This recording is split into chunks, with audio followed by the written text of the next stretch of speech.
إن الله وملائكته يصلون على النبي يا أيها الذين آمنوا صلوا عليه وسلموا تسليما صلى الله ربنا على النور المبين أحمد المصطفى سيد المرسلين وعلى آله وصحبه أجمعين صلى الله ربنا على النور المبين أحمد المصطفى سيد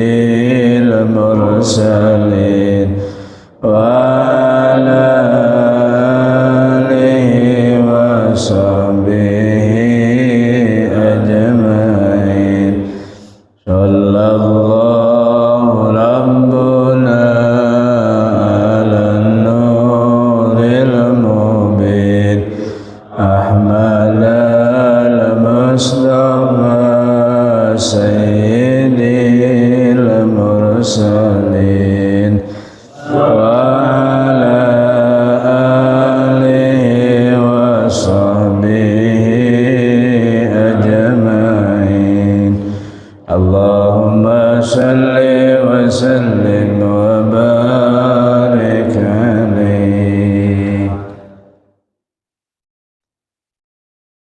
Masih dalam pembahasan surat Al-Qiyamah. Minggu lalu sampai di ayat aula laka fa'aula summa aula laka fa'aula. Tambahan penjelasan tentang aula laka fa'aula summa aula laka fa'aula. Kecelakaanlah bagimu, kemudian kecelakaanlah, lalu celakalah kamu, lalu celakalah. Ini ayat merupakan tahdid wa wa'id, ancaman keras dari Allah dan juga cemoohan bagi mereka orang-orang kafir. Jadi ayat ini ancaman keras dari Allah terhadap orang-orang kafir yang memilih jalan hidupnya kafir, gitu. Yang memilih jalan hidupnya tidak meyakini Allah sebagai yang menciptakannya, yang tidak beriman kepada Allah yang telah menciptakannya. Maka ini ayat dikhususkan bagi orang kafir yang telah menentukan jalan memilih kekafiran. Padahal Allah sudah siapkan dua jalan kan yang harus yang ada sebagai petunjuk dari Allah. Wahadainahun najdain. Nah, Allah sudah berikan petunjuk dua jalan. Jalan yang baik, jalan yang tidak baik, jalan yang hak, jalan yang batil, jalan yang lurus, jalan yang sesat. Kan gitu. Tapi mereka memilih jalan yang tidak baik, tidak benar, jalan yang batil, jalan yang sesat. Maka dengan ancaman ini bagi mereka yang telah memilih jalannya. Di dalam ayat lain memang Allah juga banyak berfirman tentang nada yang sama sebagai tahdid, sebagai pencemoohan terhadap mereka. Misalnya, Zuk antal azizul karim. Rasakan oleh kamu nanti pada hari kiamat tuh gitu. Rasakan oleh kamu. Antal azizul hakim. Kamu ini kan maha perkasa. Kamu kan maha mulia. Atau kamu ini perkasa. Kamu mulia. Coba bisa tidak menepis siksaan Allah nanti di neraka. Kan begitu angkuh, begitu sombongnya mereka orang kafir di dunia gitu. Tapi ketika di akhirat kata Allah, Dzuk antal azizul hakim. Rasakan coba oleh kamu. Atau ada lagi ayat dalam Al-Quran, Kulu wa tamatta'u qalilan innakum mujrimun. Ini juga sama, Allah firmankan terhadap mereka orang kafir. Kulu wa tamatta'u. Kulu silakan kamu makan sekehendak kamu. Wa tamatta'u silakan kalian bersenang-senang sesuka kamu qalilan di dunia ini. Innakum mujrimun, sesungguhnya kalian ini termasuk orang-orang yang dosa. Artinya mereka hidup tidak memperhatikan bahwa hidup di dunia ini ada hukum. Kalau dalam makanan ada hukum halal haram, ini yang harus dimakan, ini halal, ini yang tidak boleh dimakan karena ini haram. Gitu. Tapi ingat, sekalipun kalian bersenang-senang membolehkan atau menghalalkan yang haram, innakum mujrimun, kalian ini termasuk golongan orang-orang yang berdosa, yang nanti di akhirat akan ada perhitungannya, balasannya. Dalam ayat lain juga Allah firmankan, fa'budu ma syi'tum min dunih. Ada ayat lain, kata Allah, fa'budu, beribadahlah, sembahlah oleh kalian siapapun, terserah kamu, silakan, selain Allah, kan gitu. Tapi ingat, nanti di akhirat. Atau ada dalam ayat lain juga, i'malu ma syi'tum. Silakan kamu beramal, bekerja sesuka kamu. Jangan kau perhatikan ini haram, ini halal. Silakan saja, sesuka perut kamu lah, ibaratnya gitu. Jadi ini ayat tahdid. Allah seolah-olah Allah tuh membiarkan gitu. Silakan saja, karena mereka memang sudah menetapkan pilihan hidupnya untuk kafir, untuk tidak beriman kepada Allah Subhanahu wa ta'ala. Kemudian penjelasan yang lain, ayat ini memang ada seperti yang kemarin dijelaskan, dikhususkan atau turun sebagai asbabun nuzulnya itu kepada Abu Jahal, ya, pada Abu Jahal. Nah, ayat selanjutnya, ayahsabul insanu ayyutraka suda. Apakah mengira manusia bahwasanya akan dibiarkan begitu saja? Jadi setelah hidup kemudian mati, apakah mereka akan begitu saja sudah selesai? Nah, tentu jawaban buat kita tidak demikian. Nah, tafsirannya ayat ini maksudnya apa dibiarkan begitu saja? Yang pertama menafsirkan tentang apakah manusia mengira bahwasanya dia tidak akan dibangkitkan, gitu. La yub'atsu. Apakah manusia mengira bahwasanya dia tidak akan dibangkitkan lagi nanti setelah hari kiamat terjadi, kemudian mereka ada di barzah dan itu akan dibangkitkan.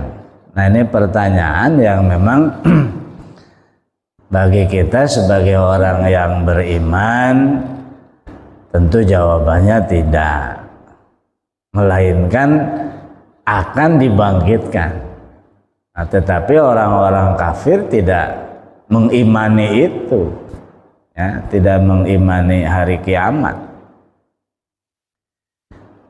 Kalau kematian mungkin mereka juga percaya karena banyak yang mati, walaupun kafir itu kan ya. Tapi mereka tidak meyakini setelah mati itu akan ada lagi kehidupan akhirat.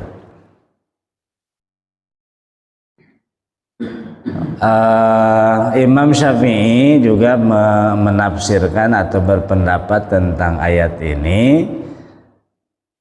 Qala Mujahid wa Syafi'i wa Abdurrahman bin Zaid bin Aslam, yakni la yu'maru wa la yunha. Apakah manusia mengira bahwa dia ini tidak diperintah dan tidak dilarang? Jadi begini, dalam ayat atau dalam Al-Quran itu kan ada perintah. Di antara isi Al-Quran itu kan ada larangan, ada perintah, atau bisa dibalik, ada perintah, ada amar,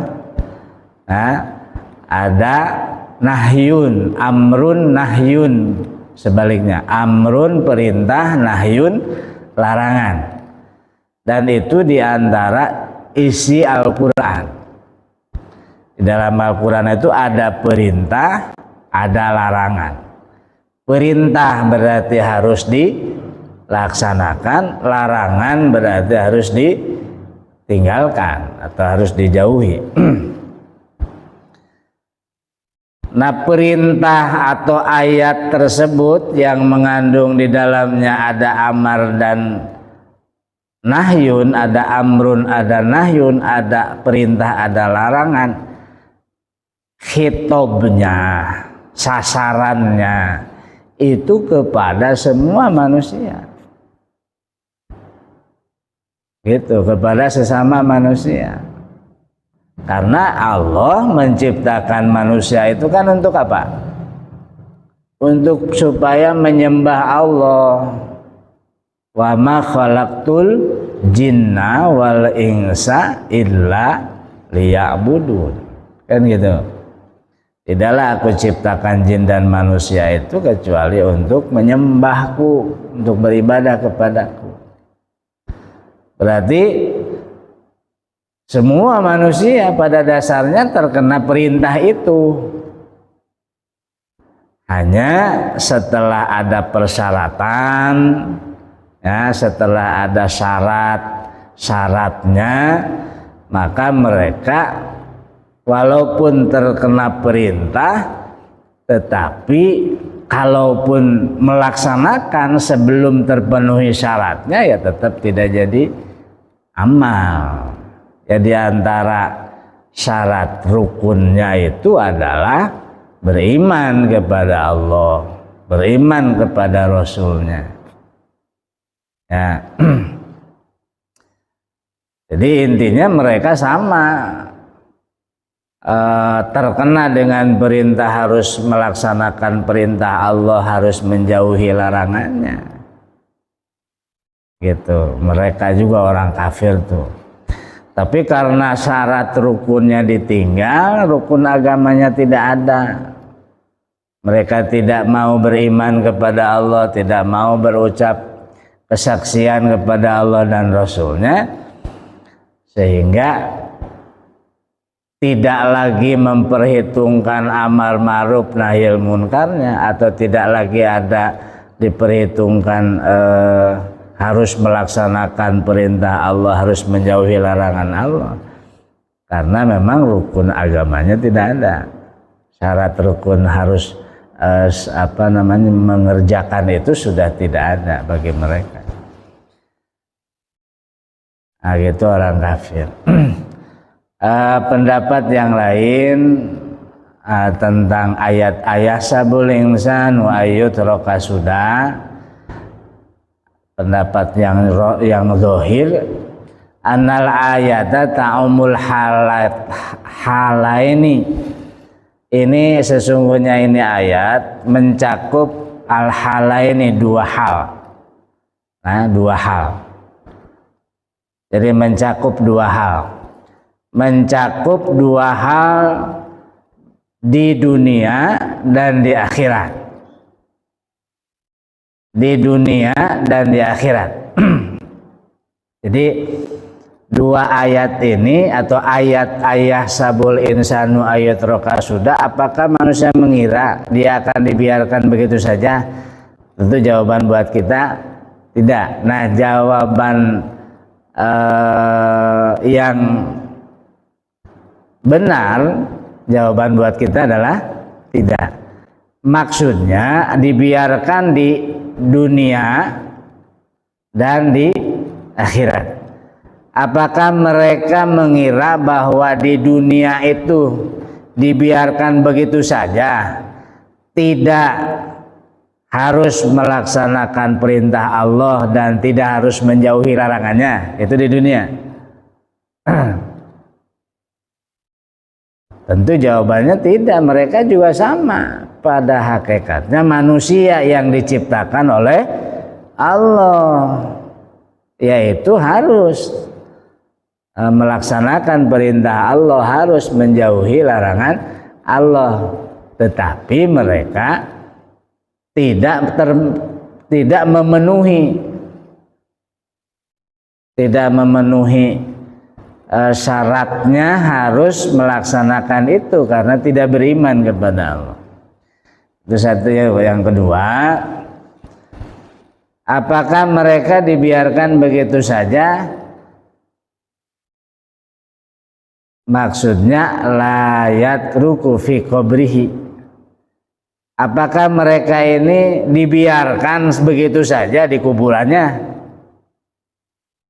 selamat gitu dari malaikat munkar nakir, bebas gitu dari munkar nakir? Tentu tidak. Itu ya, tentu tidak. Bahkan mereka tetap akan didatangi malaikat munkar nakir, diberi pertanyaan. Karena hidup di dunianya memilih jalan kekafiran, tentu mereka tidak akan mampu menjawab pertanyaan-pertanyaan malaikat munkar dan nakir. Disiksa berarti di kuburnya, ya, disiksa di kubur. Nah, termasuk masalah akhirat juga dibangkitkan. Apakah mengira manusia ini akan dibiarkan begitu saja tanpa dibangkitkan? Itu mah urusan akhirat kan. Akhirat itu mulai dari kubur. Karena gerbang akhirat itu adalah kuburan. Mulai masuk gerbang akhirat itu adalah masuknya kita ke kubur. Berada di barzah. Itu sudah mulai masuk ke mengawali keakhiratan. Ya, mengalami keakhiratan atau mengawali keakhiratan. Mulai kubur itu sudah gerbang akhirat. Itu dimana nanti dibangkitkan. Setelah dibangkitkan, dihisab, kemudian akhirnya bertempat di mana? Hanya dua pilihan, di neraka, di surga. Setelah itu sudah selama-lamanya begitu. Khalidina fiha abada. Kan gitu. Kalau orang kafir berarti khalidina fiha. Orang beriman dan beramal soleh khalidina fiha. Di surga nama khalidina fiha. Elinu kafir mah khalidina fiha. Itu di mana? Di neraka. Innalladzina amanu innalladzina kafaru min ahlil kitabi wal musyrikina fi nari jahannama khalidina fiha ulaika hum syarrul bariyah. Innal ladzina amanu wa amilus solihati ulaika hum khairul bariyah. Jazaohum inda rabbihim jannatu adnin tajri min tahtihal anharu khalidina fiha abada. Orang yang beriman, yang beramal soleh, berada di surga Aden, tajri min tahtihal anharu khalidina fiha abada, mana kehidupannya sungguh sangat menyenangkan, ya, berada di dalam selama-lamanya. Radhiyallahu anhum wa radu'an. Allah ridho terhadap mereka, mereka pun ridho terhadap Allah. Ya, begitu bahagia, begitu senang. Nah, itu akhiratnya, ya, akhiratnya.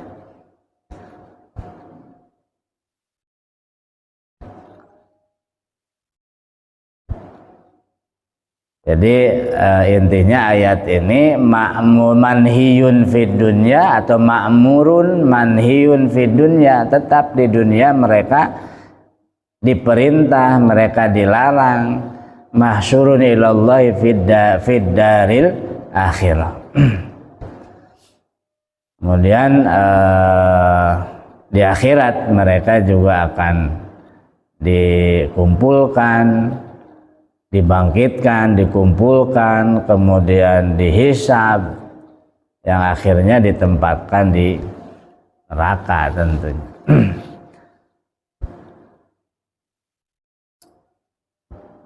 Itu tentang ayat sabul insan ayut roka sudah. Kemudian ayat yang berikutnya, alam yakun nutfatam mim maniyyin yumna.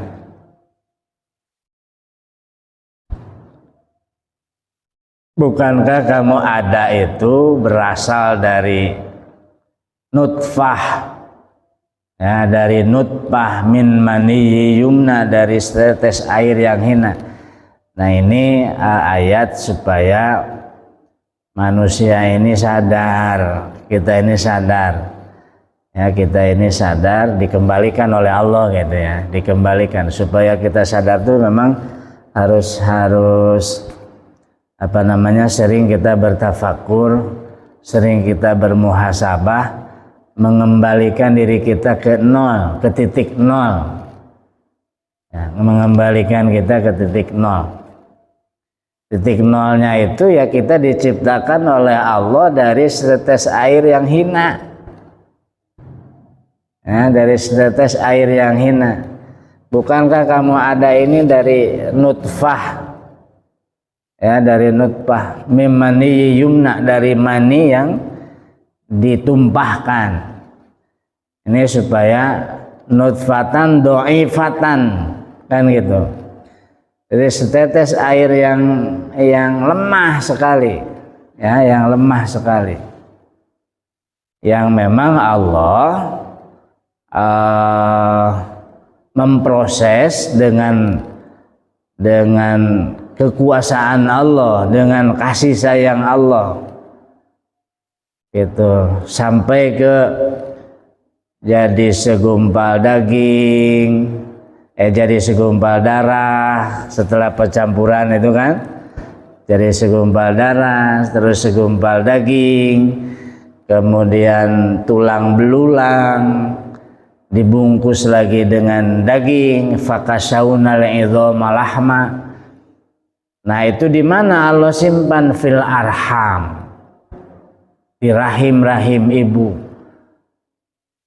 Kalau tidak ada campur tangan Allah, kalau berasal dari setetes air itu, mana mungkin kita bisa seperti sekarang, kan gitu ya, seperti sekarang. Jadi ini untuk mengembalikan kita ke titik nol, bahwa kita ini manusia yang lemah, ya, sangat lemah. Summa kana alaqatan fa khalaqa fasawa. Kemudian jadi alaqah yang terus seterusnya Allah ciptakan dengan kesempurnaan penciptaan. Jadi alaqah jadi mudghah. Kemudian fakasaunal idhama lahma, tadi tulang belulang yang dibungkus lagi dengan daging. Lalu baru setelah itu Allah bentuk. Ya, Allah bentuk wujudnya manusia ini. Itu dilengkapi dengan ada mata, ada hidung, ada telinga, ada mulut. Itu yang dimaksud fasawa. Fasawa itu. Selanjutnya Allah ciptakan, Allah bentuk. Setelah berbentuk, ya berbentuk yang sebaik-baiknya bentuk kalau manusia. Kan gitu ya, sebaik-baiknya bentuk. Fi ahsanit takwim, kan gitu. Fi ahsanit takwim. Jadi kami ciptakan manusia itu fi ahsanit takwim, dalam bentuk yang sebaik-baiknya bentuk. Laqad khalaqnal insana fi ahsanit takwim. Itu dalam surah At-Tin. Allah ciptakan dalam bentuk, atau Allah bentuk dalam bentuk yang sebaik-baiknya. Lalu wa nufikha fihi ruh, kami tiupkan ruh ke jasad yang sudah berbentuk tadi. Kemarin sudah disampaikan ya, prosesnya 4 bulan, 3 kali 40 hari. Jadi prosesnya 3 kali 40 hari. Mula-mula bercampur tetes air mani tadi, lalu berubah jadi segumpal darah selama 40 hari. Setelah 40 hari dari darah itu terus berkembang jadi segumpal daging. 40 hari segumpal daging. Lalu segumpal daging itu terus dibentuk atau dikeraskan jadi tulang belulang yang dibungkus dengan daging. Nah, itu prosesnya 3 kali 40 hari. Berarti berapa bulan? 4 bulan. Baru Allah sudah bentuk tuh, sudah dibentuk, tiupkan ruhnya sehingga ada kehidupan. Jadi maka seorang ibu yang hamil setelah 4 bulan tuh mulai ada gerakan-gerakan karena sudah ditiupkan ruhnya. Gitu. Lalu dilengkapi kesananya sawiyan tuh, sawiyan salim. Ya, sawiyan salimnya terus berkembang al-a'dha-nya, anggota badannya berkembang terus. Tangannya, kakinya berkembang terus, jari-jarinya berkembang terus, sehingga sampai Allah tentukan jenis kelaminnya, zakaron au unsa. Ya, Allah tentukan jenis kelaminnya, faja'ala minhu zawjaini dzakara wal unsa. Lalu Allah jadikan darinya azaujain. Azaujan itu jenis kelamin. Apakah dia sebagai laki-laki atau sebagai perempuan? Tentu ini biiznillah wa takdirihi, dengan izin Allah dan takdirnya. Terkadang kan kalau sekarang mah sudah banyak alat ya, sudah banyak alat. Ada yang di USG, jenis kelaminnya udah kelihatan kan sekarang di komputer. Laki-laki kata dokternya, perempuan gitu misalnya. Kadang-kadang itu betul dokter, kadang-kadang salah. Pas lahir kok kata dokter perempuan, yang lahir pada laki-laki. Bisa jadi begitu. Karena itu adalah kuasa Allah. Biiznillah wa takdirihi, dengan izin Allah dan takdir Allah untuk menentukan jenis kelaminnya. Jadi semuanya kaitannya dengan kekuasaan Allah. Maka didonkan nih, kita ini dikembalikan lagi supaya berpikir bahwa kita ini diciptakan oleh Allah dari hal yang sangat hina. Maka memang selamanya manusia ini hina di hadapan Allah. Yang membuat manusia mulia di hadapan Allah, inna akramakum indallahi atqakum. Yang membuat mulia di sisi Allah adalah ketakwaannya, tiada yang lain. Jadi setelah kita Allah beri hidayah iman, beri hidayah Islam, ya, akan menjadi manusia mulia di hadapan Allah dilihat dari ketakwaannya. Inna akramakum indallahi atqakum. Sungguhnya manusia yang paling mulia di sisi Allah itu adalah mereka yang paling bertakwa di antara kamu. Itu. Alaisa dzalika biqadirin ala ayyuhiyal mauta. Bukankah yang demikian itu Allah berkuasa? Nah, ini sekarang dikembalikan lagi ke atas kepada Allah. Allah yang menciptakan kita dari setetes air yang begitu hina. Lalu Allah proses penciptaannya dengan berjalannya waktu sampai sempurna. Tentukan Allah jenis kelaminnya, tentukan Allah nasibnya, umurnya dan sebagainya. Lalu sampai kepada mati. Nah, lalu nanti dikembalikan lagi hidup. Alaisa dzalika biqadirin ala ayyuhiyal mauta. Bukankah yang demikian bagi Allah kuasa untuk menghidupkan yang sudah mati? Ya pastilah berkuasa. Orang Allah menciptakan kita dari asal tidak ada jadi ada. Allah yang memproses kita dari setetes air yang sangat hina sampai berwujud jadi begini. Itu kan kuasa siapa? Kuasa Allah. Lalu Allah berkuasa untuk menjadikan manusia kembali tidak bisa apa-apa. Kan perkembangannya manusia lahir ke dunia jadi bayi, jadi balita terus, jadi dewasa, jadi tua, jadi lansia, jadi bangke, mati. Dan tidak ada lagi.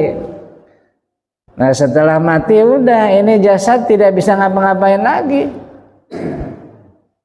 Ya, tidak bisa ngapa-ngapain. Allah kuasa demikian.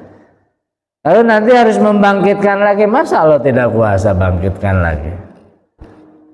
Alaisa dzalika biqadirin ala ayyuhiyal mauta. Maka jawabannya tentu buat kita Allah mampu, Allah kuasa untuk menghidupkan kembali makhluk manusia yang sudah mati, yang sudah dikubur gitu.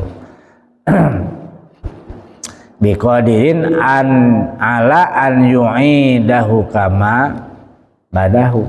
Pasti Allah akan berkuasa mengembalikan manusia seperti halnya Allah memulai untuk mengadakan manusia gitu, atau menghilangkan manusia. Mudah bagi Allah, wa huwa ahwanun alaih. Mudah bagi Allah untuk mengembalikan manusia dari tidak ada jadi ada. Dengan proses tadi, dari ada, dari hidup, kemudian mati. Dari ada di dunia jadi tidak ada lagi. Lalu nanti Allah bangkitkan lagi dari tidak ada lagi. Gitu. Ahwan itu sangat mudah bagi Allah.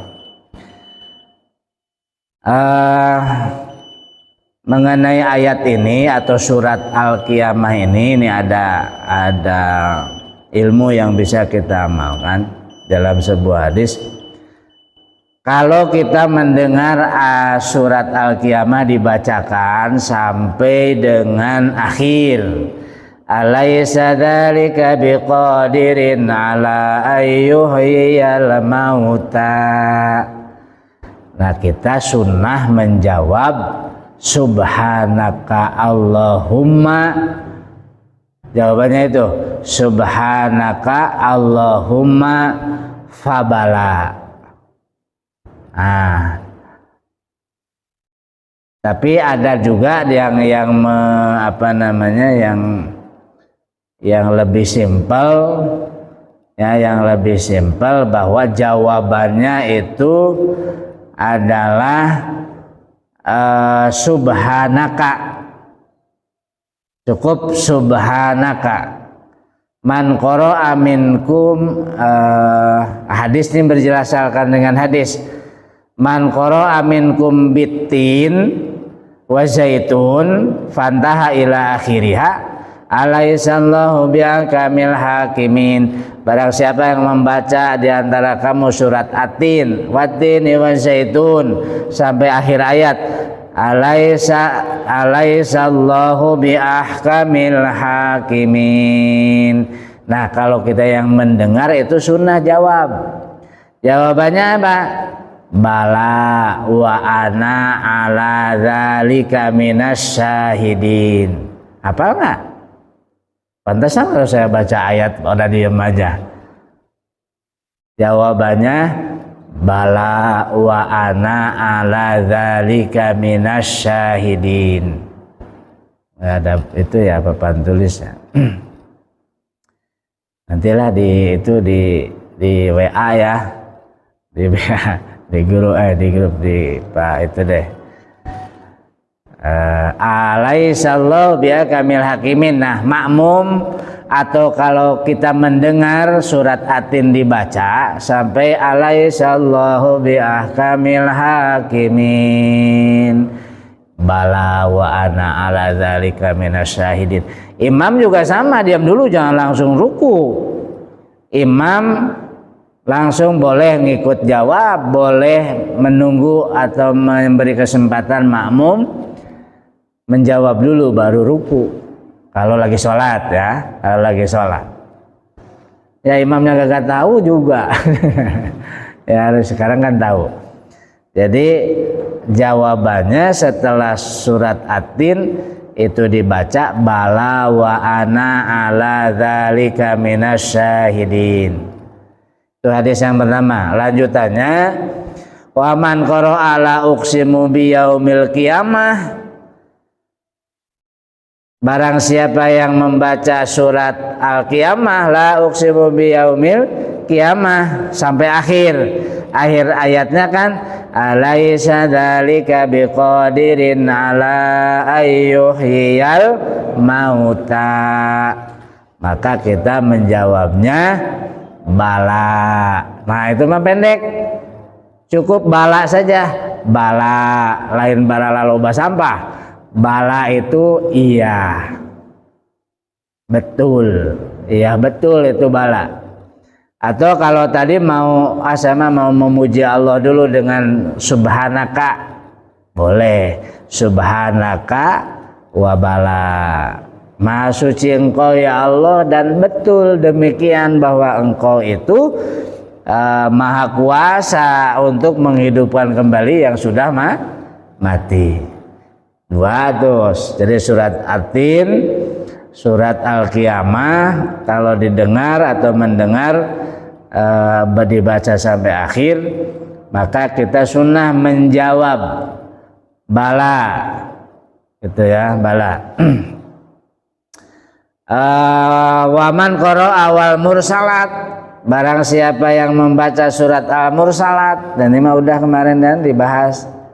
Tapi ini bukan akhir ayat, kalau ini bukan akhir surat, sampai tengah-tengah. Fabi ayyi hadisim ba'dahu yu'minun.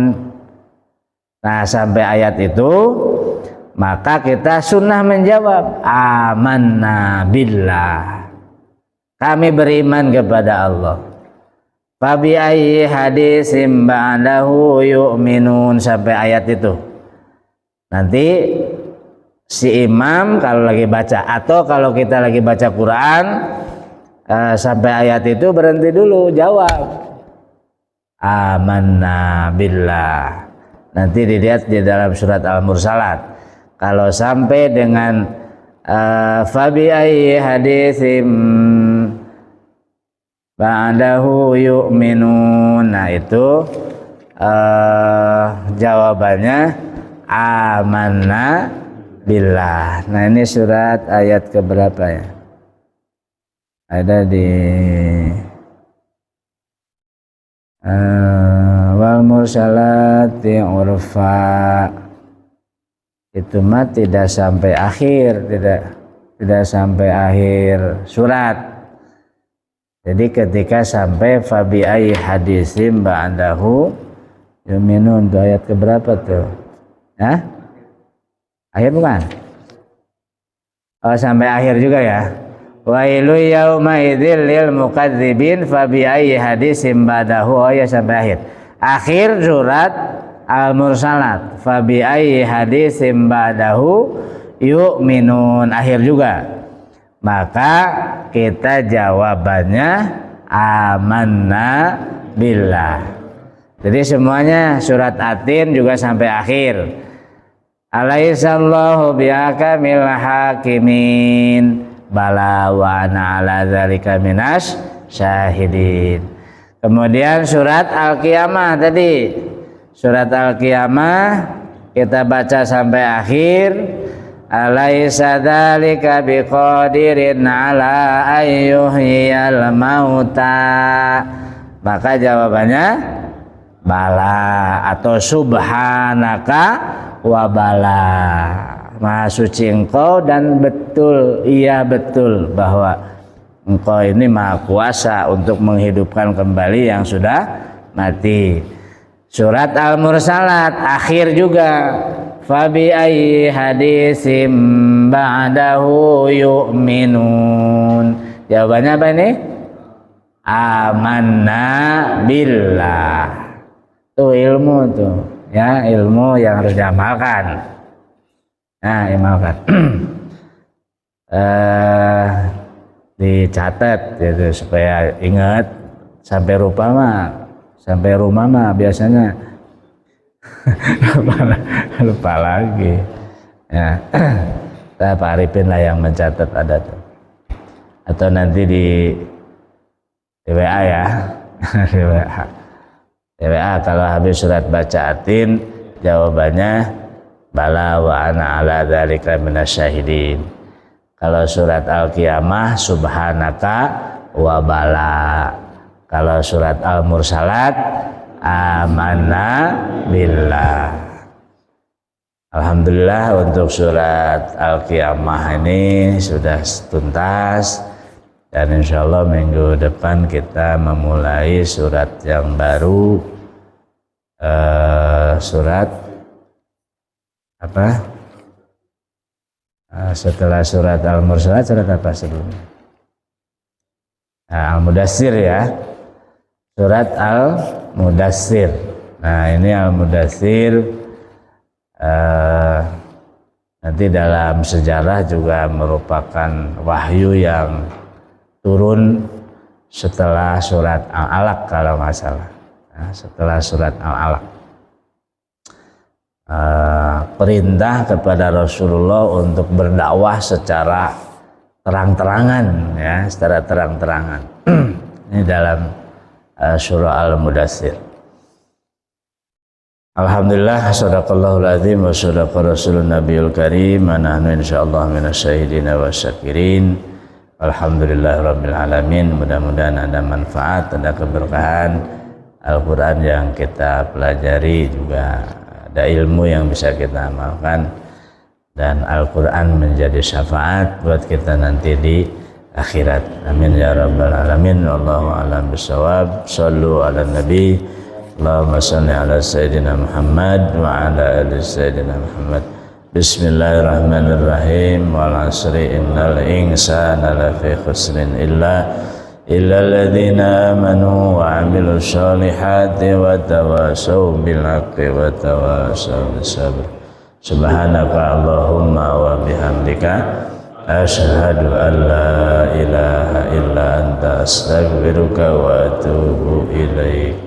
Adanallahu wa iyyakum ajma'in. Wassalamualaikum warahmatullahi wabarakatuh. Waalaikumsalam.